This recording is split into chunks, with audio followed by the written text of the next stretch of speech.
Das cinzas da Primeira Guerra Mundial, Adolf Hitler tentou construir uma sinistra nova ordem mundial. Liderada por uma suposta supremacia ariana de super-homens, espalhando um reino de terror que o mundo nunca havia conhecido.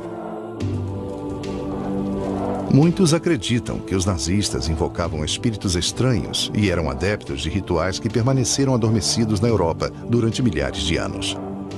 Agora, documentos provam que suas crenças se baseavam na perversão de antigos cultos pagãos. Uma mistura de batalhas místicas entre forças da luz e das trevas. E uma jornada apavorante em um mundo de misticismo, loucura e assassinos.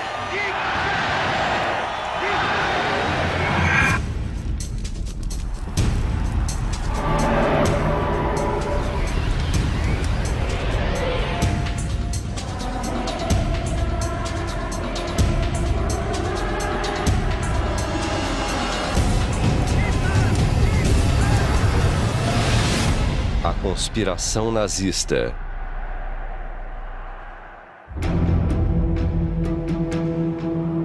Tibete, Himalaia. Em 1930, os nazistas começaram a explorar o topo do mundo, em busca de evidências de antigos sumos sacerdotes que eles acreditavam ser seus ancestrais de sangue. A crença dos nazistas nesses ancestrais formaria a fundação da nova religião da Alemanha. Uma religião com Adolf Hitler como sumo sacerdote. Inspirando a cruzada perversa de Hitler, estava a crença de que o sangue ariano puro estava sendo contaminado por supostas raças inferiores. E que, uma vez eliminados os elementos externos, uma nova raça de super-homens arianos dominaria o mundo. Essa era a interpretação nazista dos antigos mitos e ocultismos, datados de milhares de anos.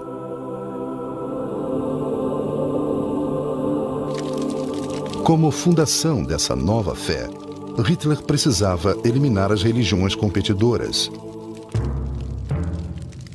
Para conseguir controle absoluto, ele não apenas usou o poder do mito, como cooptou rituais cristãos. Seu círculo interno, que tinha fortes laços no ocultismo, o ajudaria a atingir seu objetivo final. Entre eles estava o vice-führer Rudolf Hess, cujas correspondências revelam uma devoção à astrologia e à previsão através das estrelas. O comissário nazista da filosofia e educação, Alfred Rosenberg, que escreveu as doutrinas da religião nazista. Joseph Goebbels, ministro da propaganda de Hitler, cujos diários indicam o uso da astrologia no planejamento da guerra contra os aliados. E Heinrich Himmler, chefe da SS dos campos de concentração nazistas, cujos documentos pessoais revelaram que ele era o mestre do ocultismo do Terceiro Reich. E, por fim, o criador da nova religião nazista. Na fundação dessa nova religião, havia uma antiga lenda ocultista que conta a história de um continente em algum lugar no Atlântico Norte. Lá vivia uma raça de super-seres que havia caído em desgraça através do mal e da depravação. O continente chamava-se Atlântida. Uma grande inundação varreu esses seres da face da Terra.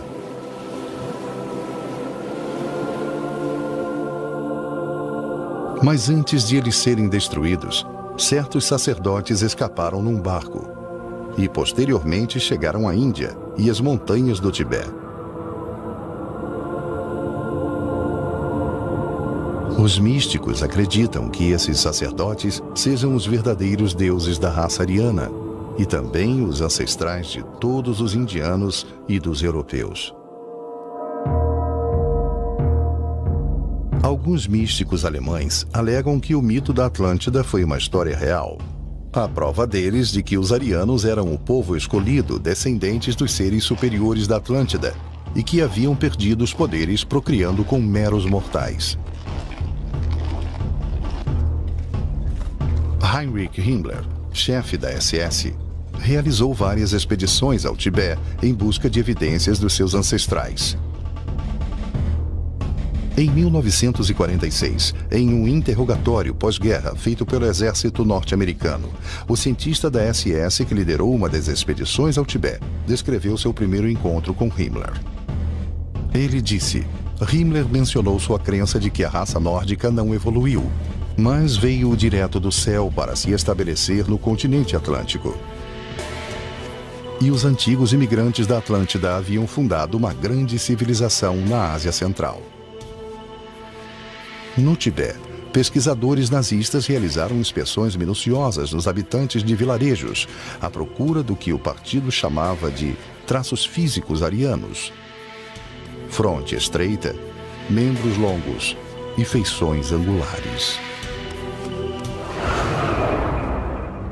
A busca pela prova da superioridade da raça ariana logo se transformou em crime. Os nazistas começaram a matar pessoas e a usar seus corpos para experiências.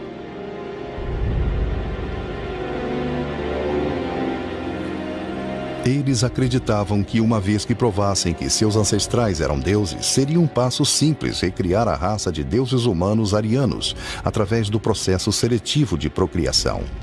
Hitler proclamou: a humanidade sobe um degrau a cada 700 anos e o objetivo final é a vinda dos filhos de Deus. Todas as forças criativas se concentrarão numa nova espécie. Ela será infinitamente superior ao homem moderno. O selecionador era Himmler, da SS. Ele recrutava somente os mais fortes, os mais bem condicionados e os que ele considerava os homens de melhor aparência. Altos, louros e de olhos azuis, esses futuros guerreiros tinham que ter boa instrução e vir somente de famílias de linhagem ariana pura. Oficiais da SS tinham que provar a pura linhagem germânica sem que houvesse casamentos consanguíneos desde 1750. Os oficiais da SS de Himmler, que chegou a ter 3 milhões de homens, eram incentivados a ter o máximo de filhos possível, a despeito do seu estado civil. As ideias de Himmler a respeito da poligamia eram de que o único modo de criar uma raça superior o mais rápido possível seria, na verdade, instituindo a prática através da qual os homens da SS poderiam ter mais de uma esposa.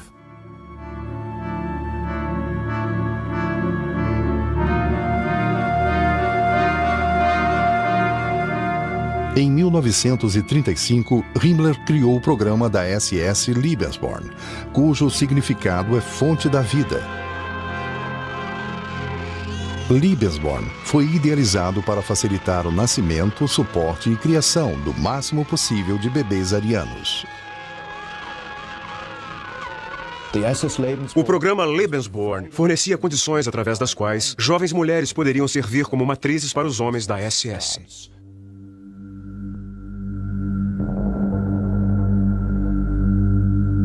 De acordo com a doutrina Lebensborn, um filho ilegítimo não era desgraça, contanto que a mãe fosse geneticamente apta. A mulher era doutrinada a ter somente uma função: gerar filhos que o partido nazista acreditava que se tornariam deuses. Estima-se que cerca de 11 mil bebês de Lebensborn nasceram entre 1935 e 1945. Imediatamente eles se tornavam propriedade do Estado. A maioria dessas crianças nunca conheceu seus pais. O jornal semanal da SS declarou: somente quando o número de berços exceder constantemente o número de caixões, poderemos ter esperança de um futuro melhor.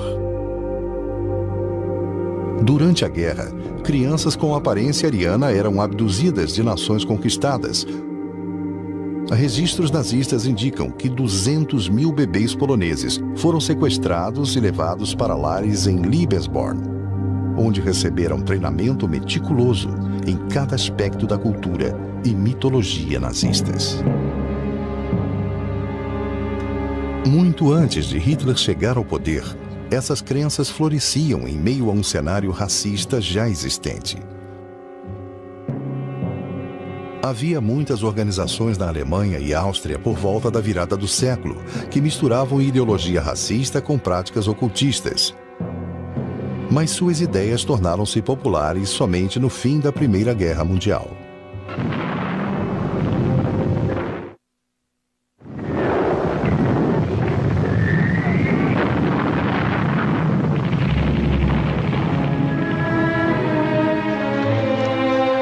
O antes poderoso Império Alemão havia sido desarmado e estava à mercê das nações vitoriosas após a Primeira Guerra Mundial.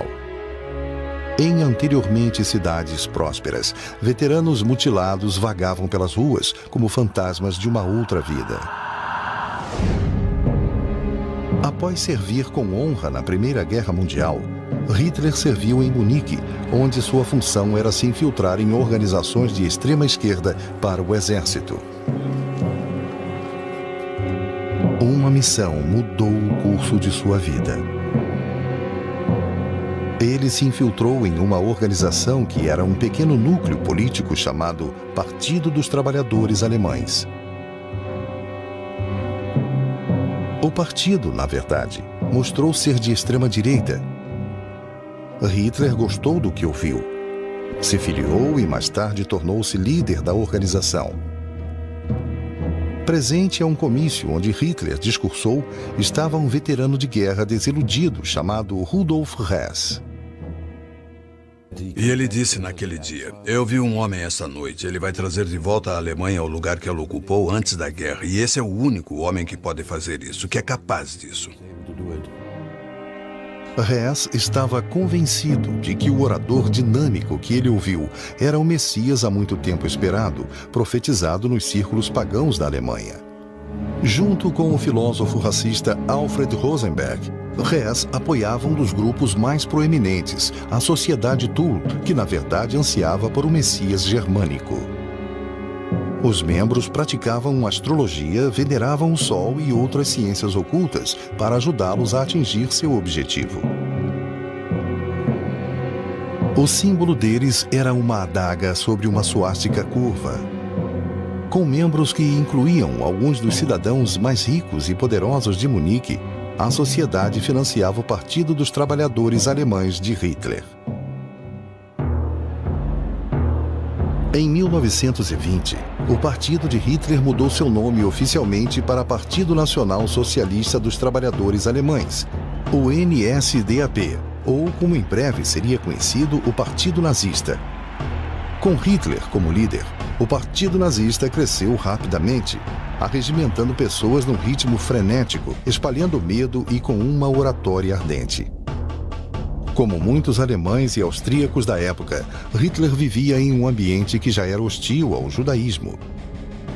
Ele poderia facilmente encontrar esses ideais em publicações populares como o Ostara, uma revista notadamente racista. Imensamente popular na época, a revista pregava que as raças nórdicas ou arianas tinham muito a temer das pessoas mais escuras do que elas, e apontava os judeus como a maior ameaça.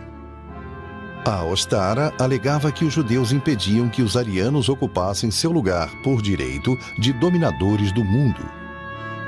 Diziam as manchetes: "Você é louro? Então você está em perigo." A publicação ressaltava o que se tornaria a visão mundial nazista, seleção racial, Lebensborn e até mesmo os campos de concentração nazistas. Em seu livro O Mito do Século XX, Alfred Rosenberg reinventou a história germânica e lançou a fundação da nova doutrina nazista, a religião do sangue. Ele viu o sangue, particularmente no sentido religioso, como fator determinante. Em outras palavras, a igreja tinha que ser a igreja de sangue ao invés da igreja da fé, ou a igreja da crença. O sangue unia as raças nórdicas. Para Rosenberg, sangue, descendência racial, identidade racial tornaram-se o princípio da nova ideologia. Os mitos nórdicos substituíram a Bíblia cristã como fundação da nova religião nazista. Hitler levou a ideia de Rosenberg além quando escreveu "Vamos arrancar a fachada cristã e trazer a religião peculiar à nossa raça". Em um desfile organizado por Rosenberg e capturado em filme, os nazistas celebraram sua versão nova e recém-concebida da cultura e história arianas. Como símbolo da nova religião, Hitler escolheu a suástica. A suástica pode ser encontrada em todo o mundo, em diferentes culturas através da história. Desde os primeiros tempos, a suástica foi o símbolo da sorte na China. E até hoje, permanece como símbolo religioso nas religiões hindus e budistas. Ela também representava o martelo de Thor, o deus do trovão e da força na tradição nórdica. Para Hitler, a suástica possuía um significado diferente. Ele escreveu: "Na suástica, nós vemos a missão da luta pela vitória do homem ariano". Hitler via a vitória representada repetidamente nas óperas de Richard Wagner. Cavaleiros destemidos, sagas épicas das tradições teutônicas e a mitologia nórdica da guerra entre as forças das trevas e da luz eram temas comuns da cultura germânica. Wagner deu a essas histórias sua voz mais triunfante. Hitler viu sua primeira ópera de Wagner aos 12 anos. Mais tarde, ele se tornou um devoto obsessivo do compositor. Richard Wagner foi a pessoa mais admirada de toda a vida e carreira de Adolf Hitler, o maior. A genialidade de Wagner para a pompa tornou-se inspiração para a grandiosidade dos comícios de Hitler, que logo se tornariam palcos, comícios, onde a música de Wagner era frequentemente tocada. A música tinha o efeito de uma droga, eliminando completamente o intelecto, a abordagem crítica. A ópera de Wagner, Parsifal, foi a fonte de inspiração de Hitler. É um épico a respeito da busca pelo Santo Graal. De acordo com a lenda, o Graal era um cálice místico que tinha sangue sagrado e prometia poderes ilimitados a quem bebesse dele. Acreditavam que o Graal só poderia ser encontrado pelos mais puros cavaleiros. De acordo com os registros, a ideia de um cavaleiro cristão do Graal buscando o mito do sangue puro é fundamental para a concepção de Hitler sobre o que o racismo nazista estava tentando atingir. Em 1938, baseado nessa crença, Hitler encomendou esse autorretrato trajado como cavaleiro.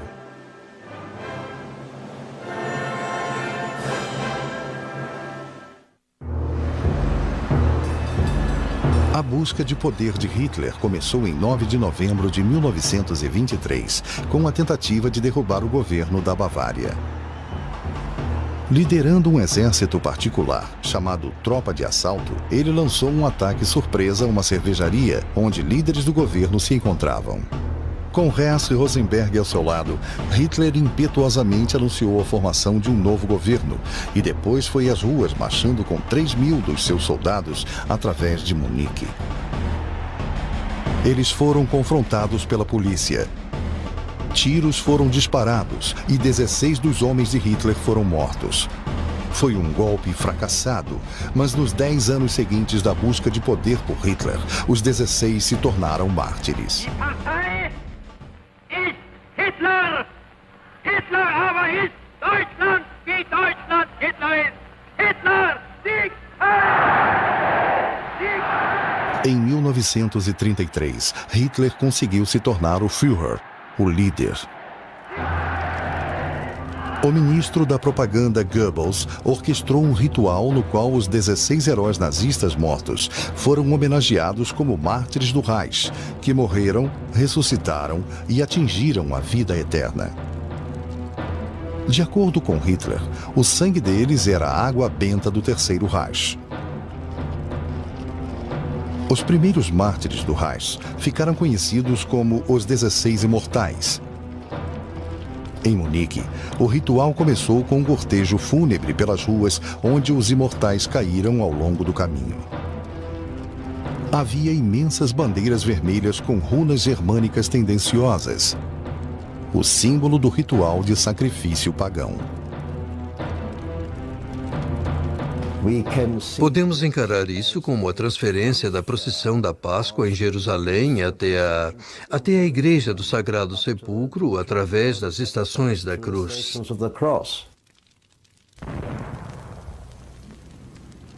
Durante essa cerimônia anual, os nomes dos 16 eram proclamados e vozes anônimas respondiam às chamadas dos heróis, como se os mortos marchassem em espírito com os vivos.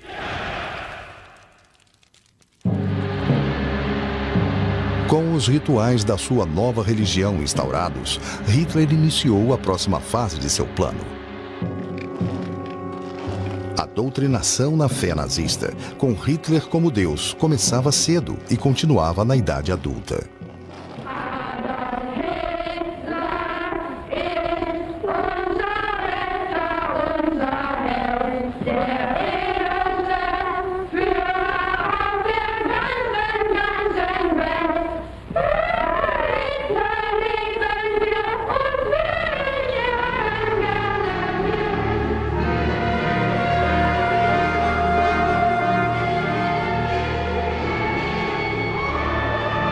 Em 1933, o partido assumiu todas as organizações juvenis da Alemanha. Para as meninas, a organização compulsória era a Liga das Donzelas Alemãs, onde elas aprendiam a abnegação e a se casar jovens e que seus corpos pertenciam à nação. Meninos de 10 anos de idade tornaram-se membros da Organização dos Jovens Alemães. Aos 14 anos, eles entravam para a juventude de Hitler e, aos 18, para o Partido Nazista. A cada estágio, eles aprendiam a doutrina nazista dos sagrados rituais de sangue, superioridade racial e total fidelidade a Hitler até a morte. Era um orgulho dizer que você pertencia a uma raça superior, a maior nação da Terra. Eu achava que por eu ser alemão, por ter o sangue alemão correndo pelas minhas veias, isso me tornava superior a todos os outros. Aos 18 anos, cadetes se entregavam ao Führer quando faziam um juramento sagrado. Até a última gota do nosso sangue, até a última gota do nosso sangue, servir ao Führer, ao povo e à nação. Na raiz da doutrina de cada alemão estava a autobiografia de Hitler, Mein Kampf, ou Minha Luta. Nela, Hitler destacava a filosofia do plano de 1000 anos do reinado nazista. Mein Kampf tornou-se a Bíblia nazista. Em conjunção com Mein Kampf, os princípios da religião do sangue começaram a formar a base da política nazista. Leis de esterilização obrigatórias entraram em vigor. Até mesmo arianos eram investigados em busca de moléstias hereditárias. Doenças que iam da tuberculose à epilepsia, do alcoolismo à depressão, eram motivo para a esterilização automática. Mais de 400 mil alemães tiveram esse destino.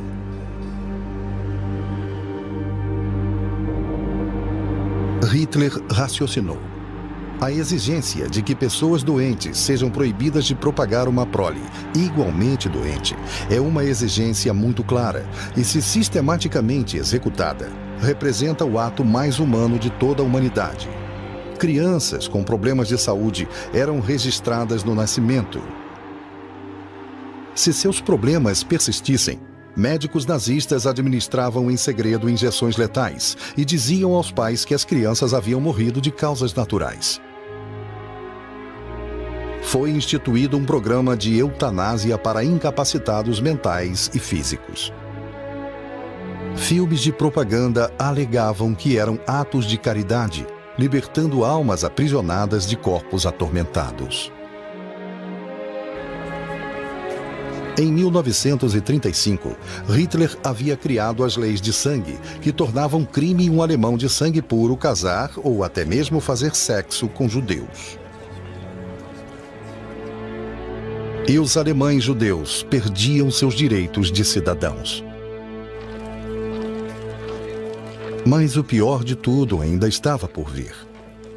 Para finalmente abrir o caminho para o último estágio da evolução humana e garantir a chegada do milênio ariano, os nazistas achavam que ainda havia um obstáculo: a própria existência dos não-arianos.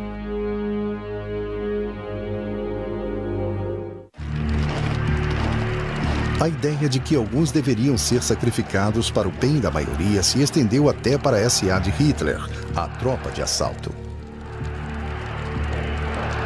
Por fim, a SA, que estava entre os primeiros colaboradores de Hitler, tornou-se um obstáculo. Obstáculo que ele não teve receio de remover. Sem a SA, ele provavelmente não teria subido ao poder, porque o povo tinha medo da SA. A classe média e o exército temiam a SA. Para o exército, a SS era uma organização mais aceitável. Como eles, os membros da SS eram alemães da classe alta. Os militares ofereceram um acordo ao Führer: total apoio se Hitler eliminasse a SA. Hitler aceitou. E com Himmler, livrou o partido da tropa de assalto em uma noite. Após eliminar a SA, Himmler transformou a SS na elite da classe militar. Posteriormente, a SS passou a administrar os campos de concentrações. Heinrich Himmler nasceu católico, mas quando conheceu Hitler, ele já era um ocultista praticante. Himmler trouxe uma gama de influências improváveis para a formação da SS, inclusive a religião hindu. Durante a guerra, era notório que ele viajava com uma cópia do Bhagavad Gita, o livro sagrado da religião hindu. Ele conta a história de uma grande batalha no campo da honra entre as forças do bem e do mal. A crença hindu na reencarnação e seu rígido sistema de castas foi um atrativo para Himmler. Historiadores agora dizem que Himmler tinha convicção de que ele era a reencarnação do rei Heinrich, um líder alemão da Idade Média, que impediu a invasão eslava à Alemanha. Enquanto os nazistas se preparavam para invadir o leste europeu, Himmler acreditava que estava no caminho para cumprir seu destino kármico, de que a SS havia retornado à terra-pátria para lutar uma guerra santa similar. Himmler transformou uma série de castelos antigos em escolas de treinamento da SS, que eram centros militares e religiosos. Aqui, recrutas eram iniciados na chamada doutrina dos sacerdotes guerreiros.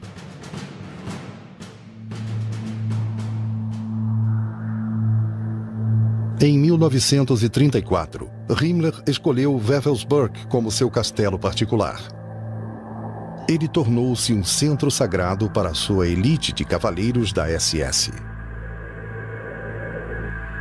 De 1939 a 1945, 4.000 prisioneiros trabalharam no castelo de Himmler, que, quando finalizado, seria muito semelhante à Cidade Santa de Roma.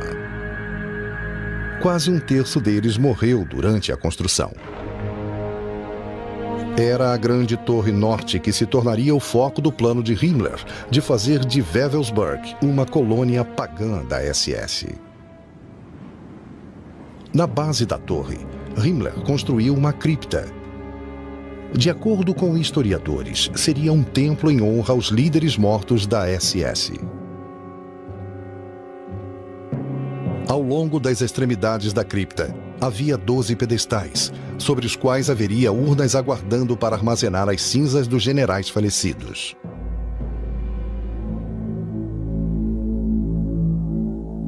Himmler até tentou criar uma réplica da Capela do Grau da lenda do rei Arthur. Acreditava-se que o rei Arthur reunia os 12 maiores cavaleiros em uma grande sala. Na versão de Himmler, ele criou a sala dos líderes supremos da SS em um aposento acima da cripta. Aqui ele se reuniria com seus 12 oficiais do mais alto escalão. Um grande sol adornava o chão. Esse padrão radial foi feito com os símbolos do antigo alfabeto nórdico. Acreditava-se que um cálice místico, o Santo Graal, continha o sangue sagrado. Para Himmler, o sangue sagrado da lenda do Graal era o puro sangue ariano e também possuía propriedades mágicas. Obcecado pela lenda do Graal, Himmler chegou a criar várias expedições para encontrar o Santo Graal. Todas fracassaram. Em sua busca contínua para provar a superioridade da raça ariana, Himmler criou um instituto de pesquisa chamado Organização da Herança Ancestral. Além de realizar experiências médicas em seres humanos e checar a origem de sangue para garantir a pureza racial, a missão da organização era ressuscitar e reinterpretar práticas ocultistas, antigos mitos alemães e tradições pagãs. Esse filme nazista mostra tal ritual, moças dançando ao redor do símbolo pagão nórdico da guerra e da ordem divina. Himmler esmagou certas ordens ocultistas não associadas a ele, inclusive sociedades secretas como os franco-maçons, que os nazistas acreditavam ser uma organização ocultista criada pelos judeus para conspirar contra os alemães. Ele também alavancou a carreira de outros ocultistas, como Carl Maria Willigert. Em Willigert, Himmler acreditava ter encontrado a chave da popularização da antiga tradição pagã na Alemanha moderna. Willigert acreditava que era descendente direto do deus nórdico Thor. Um documento denominado Os 9 Mandamentos de Deus foi assinado por Willigert e rubricado por Himmler. Escrito tanto em alemão moderno quanto no alfabeto rúnico, sugere que Willigert achava que estava usando seus poderes para redescobrir as antigas cerimônias e rituais do passado pagão da Alemanha. De acordo com a lenda nórdica, o alfabeto rúnico usado por Willigert foi apresentado à humanidade por Odin, o deus supremo da mitologia nórdica.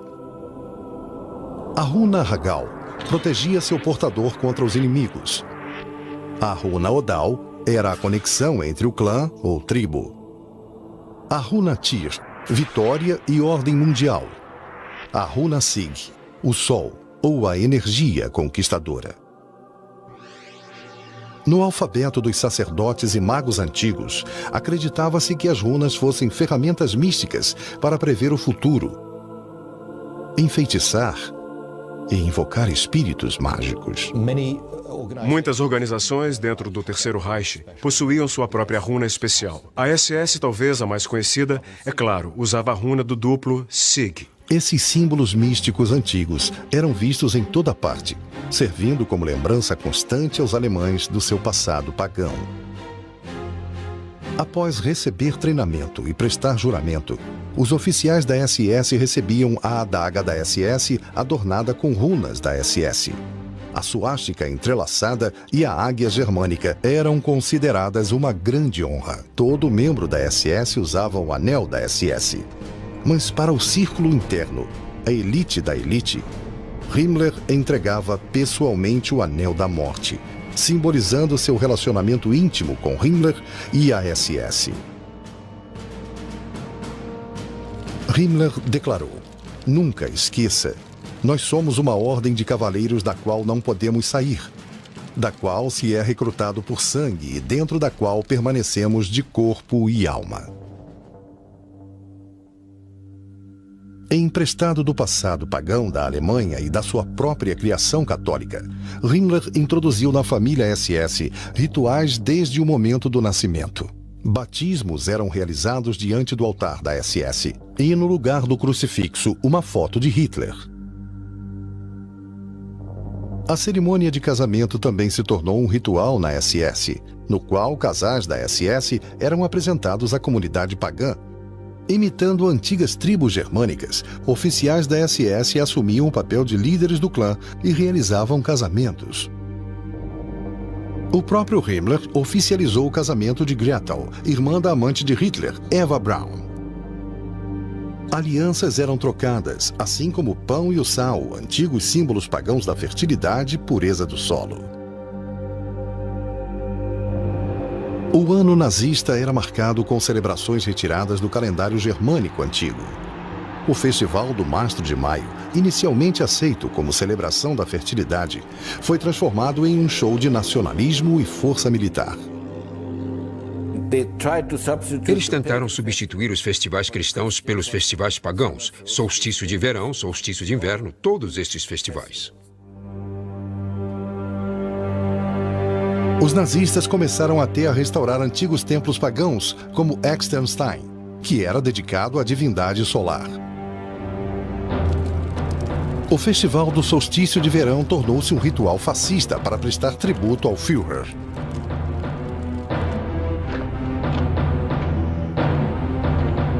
No maior desses rituais, tropas carregando tochas criavam padrões simbólicos na noite.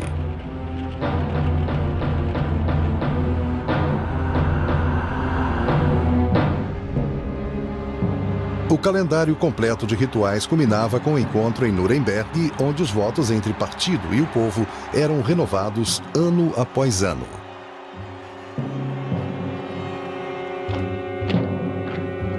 Dezenas de milhares de nazistas uniformizados uniam forças.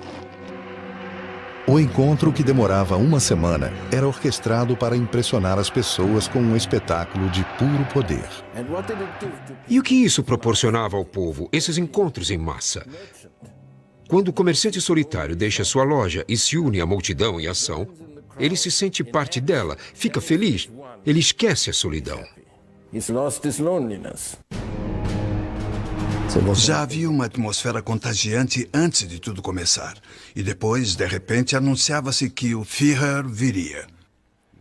Você o via subindo ao palco e aí gritavam Heil, Heil, Heil, Heil.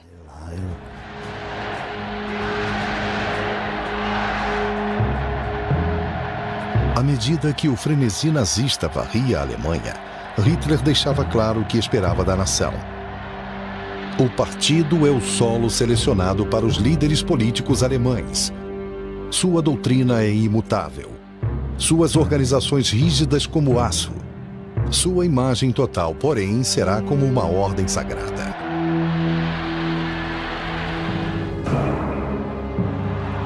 As concentrações de massa nazistas eram cuidadosamente orquestradas para se tornar uma manifestação emotiva e esmagadora que evocava fervor religioso. No centro desse ritual estava Hitler. Tudo era feito para fazer Hitler parecer uma divindade, um Messias. Hitler agora estava pronto para dominar o mundo.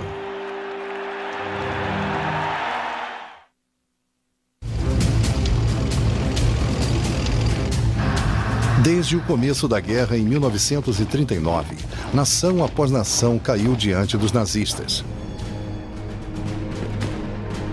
No inverno de 1942, porém, a maré mudou.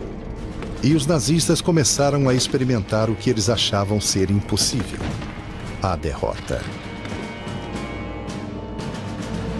Certos membros do comando naval alemão começaram a se convencer de que os aliados estavam utilizando forças místicas na guerra contra a Alemanha.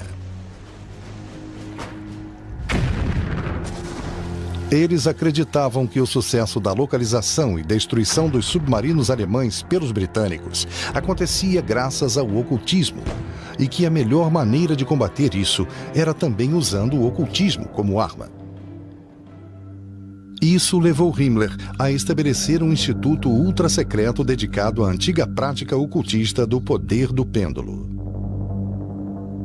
Sobre mapas do Atlântico Norte, videntes oscilavam objetos suspensos por uma corda, tentando localizar a posição de comboios aliados. Missões de submarinos alemães eram aprovadas com base nos resultados. Durante essa época, Himmler teve contato com um dos maiores astrólogos da Alemanha, Wilhelm Wolff. Em 1943, Wolff previu que Hitler sobreviveria a um grande perigo. Adoeceria e teria uma morte misteriosa, antes de 1945. Com base nessas previsões, Wolff tornou-se o astrólogo particular de Himmler e um de seus assistentes mais confiáveis. Durante as últimas semanas da Segunda Guerra Mundial, com as forças aliadas cercando Berlim, Himmler tornou-se ainda mais obcecado por astrologia, quando as estrelas sugeriram que ele poderia derrubar o Führer com sucesso. Lendo o mapa de Hitler, Wolff viu um arranjo planetário que indicava uma queda. E, curiosamente, nos últimos dias da guerra, houve uma reunião entre Himmler e um representante do Congresso Mundial Judaico, ao qual Wolff, como astrólogo de Himmler, estava presente. Himmler aparentemente concordou que não deveria mais haver o extermínio de judeus. Tendo sido tomadas providências para impedir temporariamente o extermínio de judeus, parecia que Himmler estava pronto para dar seu golpe. Mas, por fim, seu medo e sua lealdade ao Führer o impediram de assumir o poder. Himmler permaneceu na esperança de que alguma força mística do destino iria alterar a derrota que estava clara. Em 1945, Joseph Goebbels e toda a sua família foram se abrigar com Adolf Hitler no bunker particular do Führer. Em 30 de abril, Adolf Hitler e sua noiva, Eva Braun, cometeram suicídio. Goebbels envenenou os 6 filhos. Depois matou a esposa e se suicidou. Vestido como um soldado alemão comum, Reichsführer SS Heinrich Himmler quase conseguiu escapar. Mas durante um exame físico realizado pelos britânicos, ele engoliu uma cápsula de cianeto escondida na boca. Em novembro de 1945, vários nazistas do alto escalão foram levados a julgamento pelos aliados em Nuremberg. Rudolf Hess foi condenado à prisão perpétua. Lá, ele morreu aos 93 anos de idade. O ocultista Alfred Rosenberg foi considerado culpado de crimes contra a humanidade e enforcado em outubro de 1946. O Terceiro Reich, que deveria durar mais de 1000 anos, terminou somente após 12 anos. Quase 50 milhões de mortos. Ironicamente, entre eles estava a primeira geração da chamada raça superior de Hitler, que daria origem aos futuros super-homens arianos. Através da história, a mitologia teve uma forte influência na mente humana. Todas as culturas foram influenciadas misticamente. Porém, na Alemanha nazista, a ligação de líderes políticos com uma mitologia corrompida levou a um mal sem paralelos na história. Versão brasileira Audiocorp.